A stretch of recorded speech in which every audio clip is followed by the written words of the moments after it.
Hi, this is Dennis Savard with Ice Hockey System. Welcome. First of all, we talked about D-zone coverage here. One of the key things that are going to be very important for D-zone coverage is about protecting the house. As you saw up here, I put a little design here where it looks a bit like a house. My artwork's not the best thing in the world, but this is what it looks like.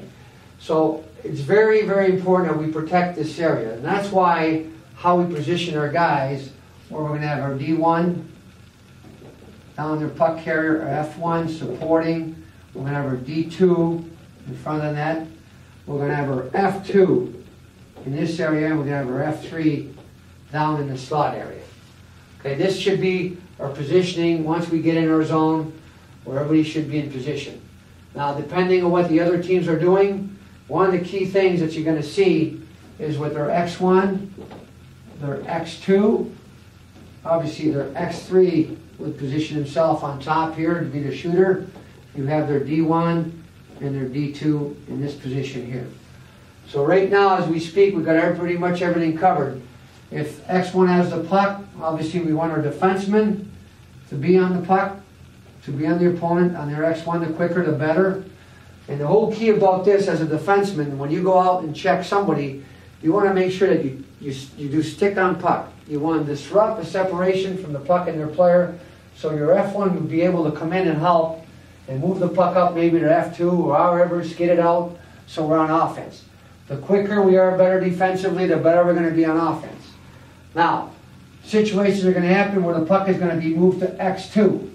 Pretty simple here. There's a rotation that has to be made now. Okay, we'll have our D1 that was on this guy here. Now F1 is on X2 because the puck has been moved. Key situation where our D1 is to get back in this position here, protecting our net. Now, the one thing that we're going to be talked about too, a lot of times, is their X2 is their shooter. We want to make sure that our D2 comes out and locates their X3. We know that there is help here with our F2 in case he falls down in any sort of circumstance that could happen. But obviously, D2, your job is to come out and locate X3, denying him to get a shot, if that's the case here, if they try to move the puck to X3. Now, a lot of times you see a lot of the forwards on D-zone coverage are going to end up starting to creep up towards the boards when the puck is in this area here. The reason why we don't want you to creep up along the boards, if I take you up here as an example, you would see how much time and space there is in this area here. And again, we want to protect the house. The house is there for a reason, so that's why we need you in this position here. If the puck is moved to the point, obviously you want to get in the shooting lane and get out to the defenseman, which is an easy task for you to do. And that's pretty much your responsibility as F2 on the strong side. F3, if there's a breakdown down in this area here, that's where you're the support guy. You come down and help. And if there happened to somebody that fell down, you're going to be the odd guy to help us out in that situation here. At the same time, you know, if you activate your D2, you will be going with your D2. That's your guy all the way through. No matter what he does, you need to cover him right to the net. Now, we talked about also when the puck changes side, we'll go over this. When we do have the puck that changes side, we got X1 here, we got X2. For some reason, X2's got the puck starting to move. Their X3's starting to go all the way out to the other side. Now, it's pretty simple. We had our D1 on the puck originally that was bumped to their X2.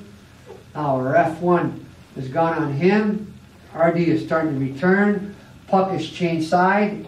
This D2 in front of the net, you cannot leave your area until D1 calls you to go. Remember, once X3 is down in this area here, his chance of scoring from behind the net are pretty slim. Sometimes it's going to happen. The guy throws a puck at the net, but we call that a bad goal. So the thing that's very important for D2 to know is when your D1 gets back to the front, that releases you to go on to X3. Nothing changes as far as for F1. He comes over and continues to be the support guy to our defenseman.